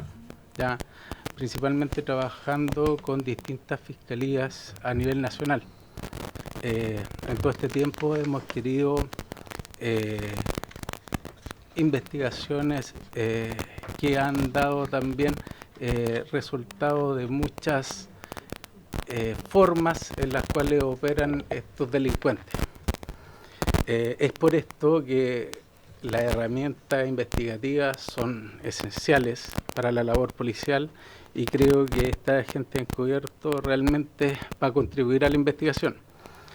Pero dentro de lo mismo quería plantear la figura de agente revelador. No sé si se tocó en algún momento la figura de agente revelador, que también es una herramienta investigativa muy efectiva en la parte investigativa, ¿ya? Principalmente porque la autoriza el Ministerio Público y también se pueden hacer diligencias relacionadas con estas organizaciones criminales, que podrían también eventualmente tener medio de prueba para utilizar posteriormente en el juicio oral. Bien, muchas gracias. No sé si alguien más en la comisión tiene alguna duda. Yo por de pronto en esta materia, así como existe el patrullaje preventivo que realiza Carabineros en las calles del país, uno tiene la duda siempre si hay una suerte de patrullaje o vigilancia, no ya cometió el delito o habiendo sido contactado una potencial víctima por alguno de estos degenerados, o sea, para hacer las cosas un poquito más claras, si es que hay una suerte de patrullaje o de control, o sea, hay usuarios de la Policía de Investigaciones monitoreando para poder advertir y no esperar a que un menor sea contactado y probablemente sea víctima de propiamente del delito. O sea, ¿existe esa suerte de patrullaje preventivo o no? ¿Y cuánto de eso se podría avanzar en la línea de precisamente no tener que esperar a que se cometa el ilícito para tratar de ir a pesquisar y encontrar al responsable, sino de forma tal vez un poco más preventiva? Diputada Orsini también tiene la palabra. Ya, presidente, usted sabe que yo en general me complico cuando las medidas intrusivas vulneran de alguna manera derechos fundamentales de las personas, pero en delitos sexuales en contra de niños, niñas y adolescentes ahí me pongo punitivista y ahí ya me dejan de importar un poco las garantías. Entonces yo en términos generales estoy muy de acuerdo con este proyecto, pero estábamos conversando con la diputada Fríes que obviamente el agente encubierto o el agente revelador, que no sé si se va a incorporar también, no pueden cometer delitos, no pueden instigar a un niño a que le envíe una foto, pero tampoco debería tampoco poderse incitar, o sea, escribirle a una persona que tenemos sospechas de que está cometiendo delitos en contra de niños, escribirle, oye, ¿por qué no te consigues una foto? También creo que debería estar delimitado la instigación al delito, porque no quiero proteger acá a los degenerados, en sus palabras, sino que a otros niños que potencialmente pudiesen verse vulnerados por esta norma. Entonces, eso, quisiera preguntar cómo es el régimen en general para tratar aquello y si creen que habría que incorporarlo explícitamente en la norma o no. Tengo entendido que la norma del 226 del Código de Procedimiento Penal establece justamente esto para efecto de los agentes y establece que tampoco pueden incitar a la comisión del delito. Por lo tanto, se trataría en el fondo de homologar a esa norma.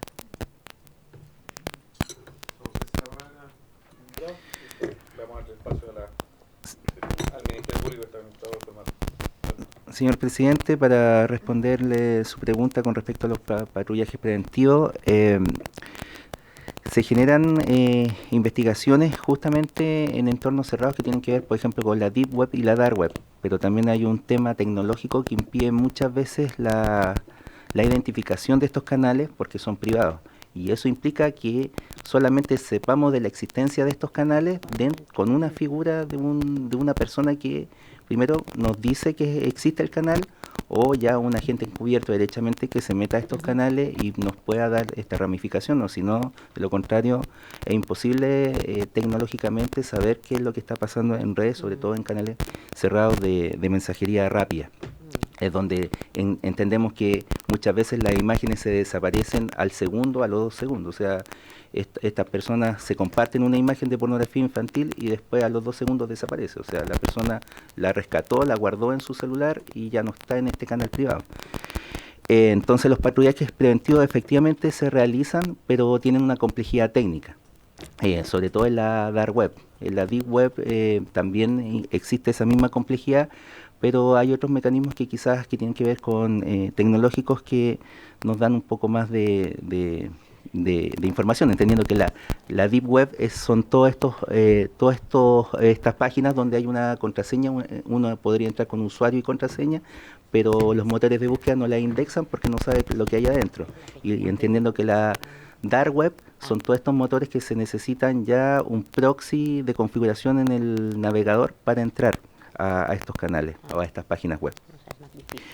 Por el lado de no incitar, nosotros concordamos plenamente. O sea, ahí sí hay que ser honesto en el sentido que hay investigaciones donde para entrar a estos canales piden que, por ejemplo, un miembro comparta una imagen de pornografía infantil.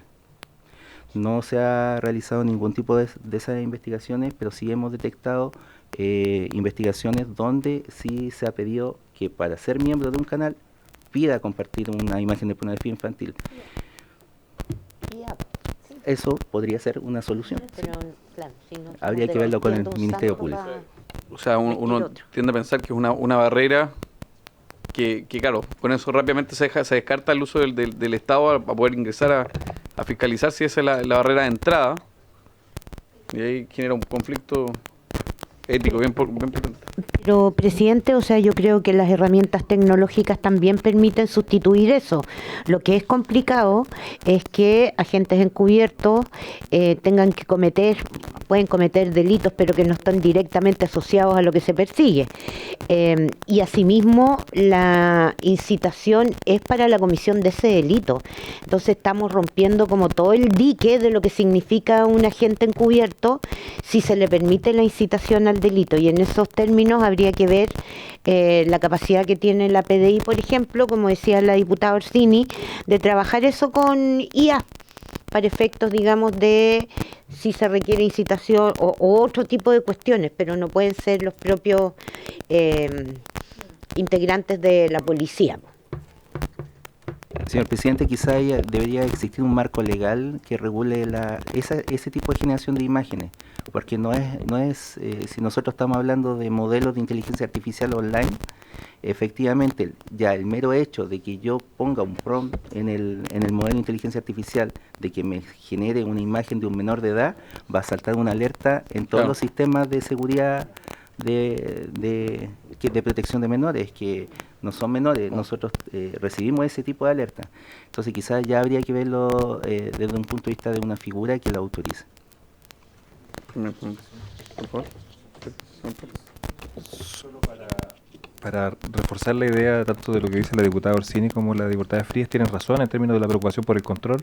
La Policía de Investigaciones tiene mecanismos y protocolos establecidos perfectos de controlar este tipo de medidas intrusivas, pero también decía la diputada Frías que existe un mecanismo general, y quiero reforzar la idea de la importancia de estandarizar la normativa, porque está la remisión del 226 que establece la prohibición de la incitación a los delitos, etcétera.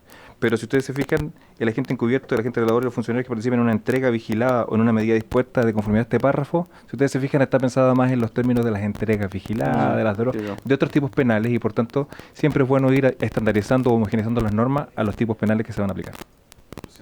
Señor secretario. Sí, presente al señor inspector que la totalidad de los invitados han hecho efectivamente ese comentario. La ubicación geográfica de la norma propuesta en el proyecto no es la adecuada, y que habría que encontrar no solo la adecuada instalación de la norma dentro de la normativa punitiva, sino que también por qué otras normas se acompañan para que esto juegue un rol efectivo. Bien, le ofrezco la palabra ahora a la señora Karen Guzmán Valenzuela, abogada asesora de la Unidad Especializada en Delitos Sexuales y Explotación Sexual del Ministerio Público, que está conectada telemáticamente. Muchas gracias. Buenas tardes, señor presidente, por su intermedio. Saludo a toda la comisión.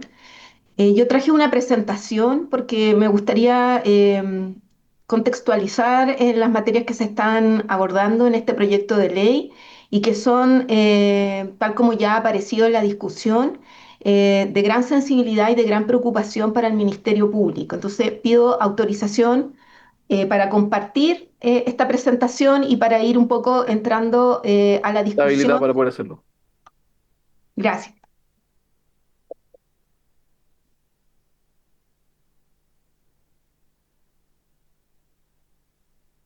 Bueno, en primer lugar, quiero mostrar algunas cifras porque me parece que es relevante tener presente el aumento, el incremento que ha habido en los ingresos del Ministerio Público en los delitos vinculados a la violencia sexual. Sobre todo este aumento se observa a partir del año 2021. Las cifras que muestran este gráfico son hasta el año 2024 y les puedo adelantar desde ya, a pesar de que no ha salido aún la estadística oficial de la Fiscalía del año 2025, que se espera alrededor de 51.000 ingresos de delitos de violencia sexual para el año pasado. Ahora bien, esto implica que entre los años 2017 al 2024 ha habido una variación del 110% de los ingresos en materia de delitos sexuales. Acá hay una lámina que nos muestra algo que es bien importante tener en cuenta también en la violencia sexual, es a quién afecta de manera mayoritaria. Y si ustedes ven las cifras, se pueden dar cuenta que los niños, niñas y adolescentes son un grupo que se ve muy afectado por la violencia sexual. Las mujeres, en un 84% total de las víctimas, son mujeres de esas víctimas. Las niñas y los adolescentes mujeres representan el 59% del total de víctimas identificadas y los agresores son en un 95%, en las personas mayores de 14 años, que es la edad que fija la responsabilidad penal, son hombres, ¿ya? Entonces, claramente aquí hay un tema de género que cruza la violencia sexual. En este gráfico voy a hacer referencia a un tema que se relaciona directamente con la temática de los agentes encubiertos, que es la materia que se busca regular de una manera mucho más completa, ¿cierto?, por este proyecto de ley. Si ustedes miran este gráfico, se van a dar cuenta que hay dos líneas que nos muestran los delitos cometidos que son facilitados por Internet. Entonces, entre los años 2023 y 2024, los ingresos de delitos de violencia sexual digital, es decir, cometidos a través de las tecnologías de información y comunicación, han aumentado en un 32%. Entre el primer semestre del 2024 y 2025, los ingresos ahora de explotación sexual de niños, niñas y adolescentes aumentaron un 17% y los delitos de violencia sexual digital en un 40%. En el 2005 nosotros también tenemos información que al menos otros 800 casos que se han denunciado, se está utilizando las aplicaciones o juegos para la comisión de otros delitos sexuales, distintos de la explotación sexual y de la violencia sexual digital. Entonces, ¿por qué estos datos son importantes? Porque en el fondo nos muestran que la violencia sexual cada vez más está usando el entorno digital. Y en el entorno digital, las investigaciones penales se realizan de una manera distinta a aquellos casos en que se investiga presencialmente con personas, ¿cierto?, físicas. La técnica especial de investigación de agentes cubiertos está regulada en el Código Penal, ya para los delitos sexuales.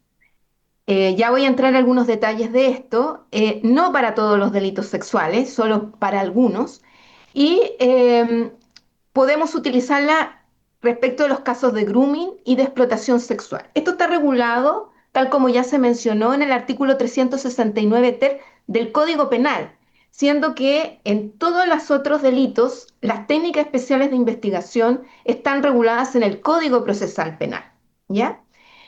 En el artículo 369 ter, en los incisos segundos y terceros, explícitamente se autoriza al Ministerio Público, previa orden, ¿cierto? Y autorización judicial, el uso de agentes encubiertos a través de un sistema de telecomunicaciones, lo que nos hace concluir que nuestra legislación permite a los agentes encubiertos en un espacio virtual.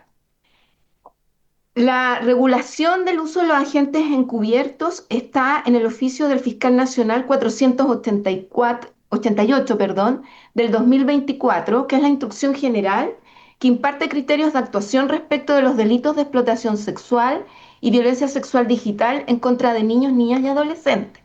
Ese es el estatuto reglamentario para los fiscales y las fiscales del Ministerio Público que investigan este tipo de casos.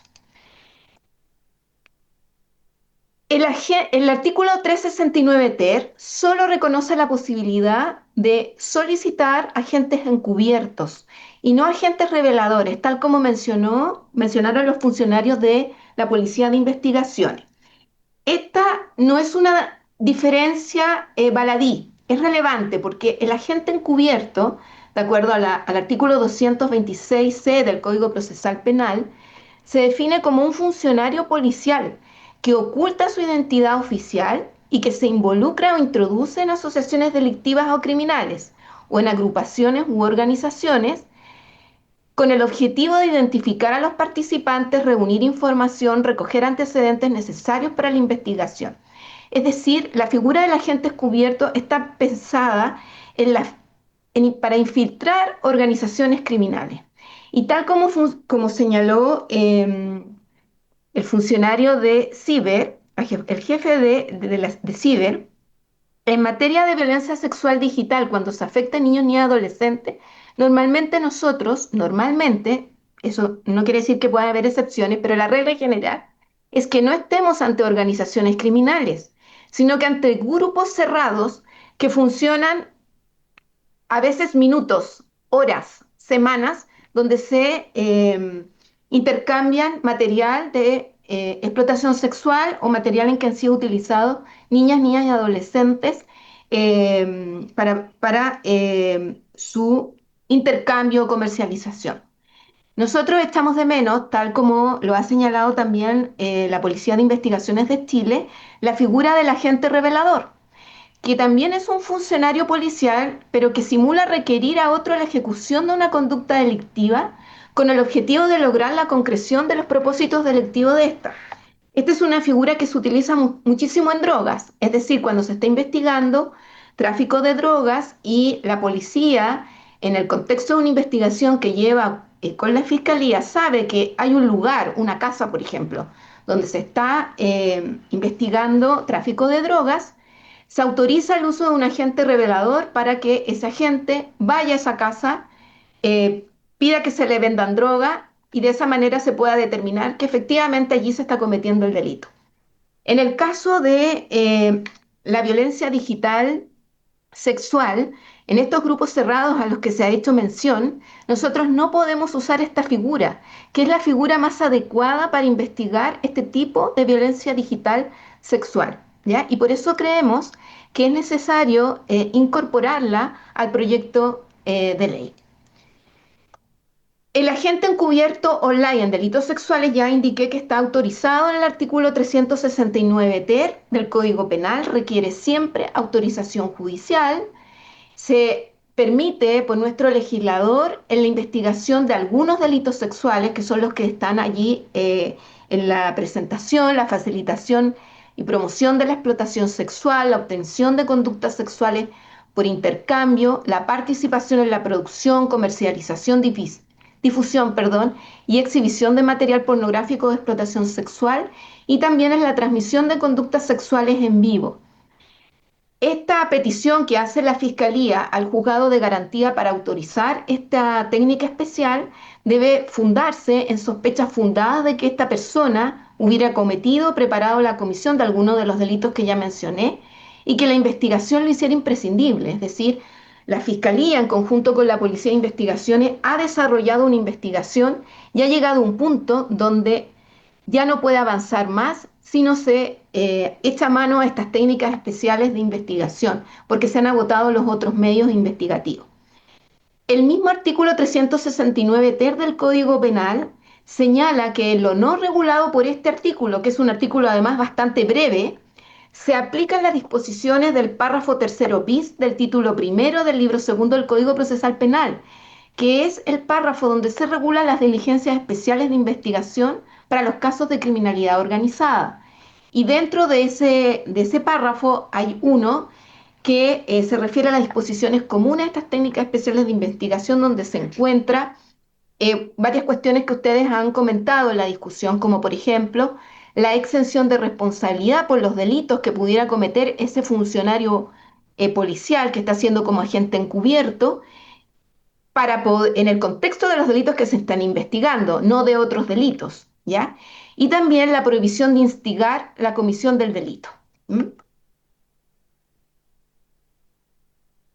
Como ustedes han podido observar y los nudos críticos que ha identificado la Fiscalía, y ya con esto voy terminando, el catálogo de delitos en los que se aplica esta técnica especial es restringido. Creemos que se podría ampliar a algunos otros en base a la fenomenología que se da, por ejemplo, en los casos de abuso sexual sin contacto.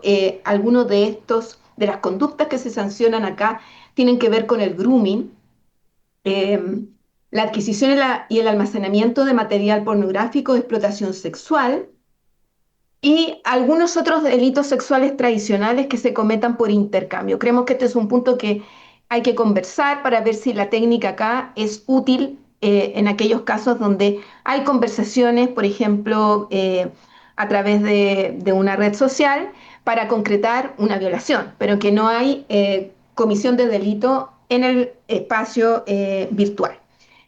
Entonces también creemos que esta medida debe ampliarse a los agentes reveladores, no solo a los encubiertos, por lo que ya mencioné, por la fenomenología propia de los delitos sexuales, en que en estos grupos cerrados, en que hay intercambio de material, normalmente se pide, ¿cierto?, para poder entrar al grupo, material inédito, ¿ya?, o material nuevo. Y esta es una cuestión que un agente encubierto, obviamente, es muy difícil que pueda configurarse esa figura en estos casos, sino que es más bien un agente revelador. Un poco haciendo la comparación con los que les mencionaba en relación a la compra de droga. La unidad policial y los funcionarios que se hacen de agentes encubiertos y de agentes reveladores tienen que ser capacitados para esa ejecución.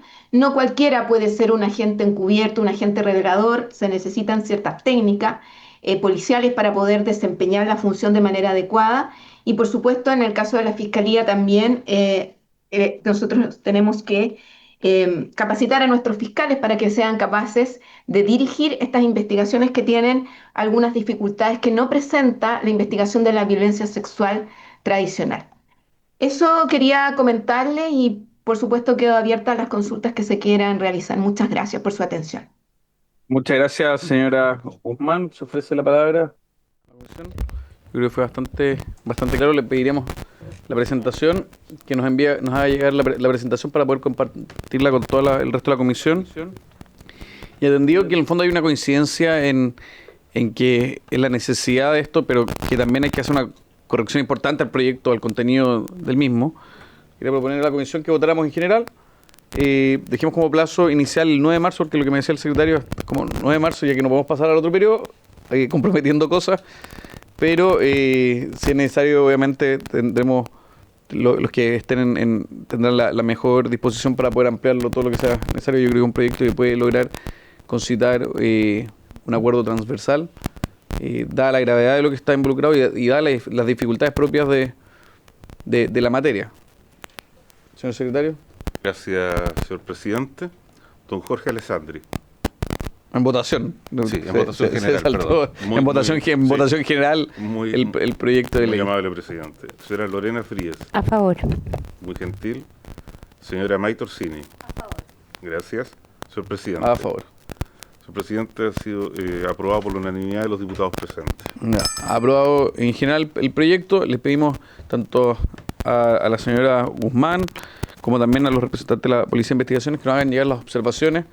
Tenemos como plazo inicial el día 9 de marzo. No obstante, probablemente esto se alargue en la próxima administración, de modo de sacar un texto que sea útil para el trabajo encomiable que realizan y que sin lugar a dudas debe ser también muy duro en el día a día. Así que agradecidos por la presentación, le rogamos, se lo va a llegar al secretario para que la pueda compartir y habiéndose cumplido el objeto de la sesión, esta se levanta. Muchas gracias, muy amable, muy amable.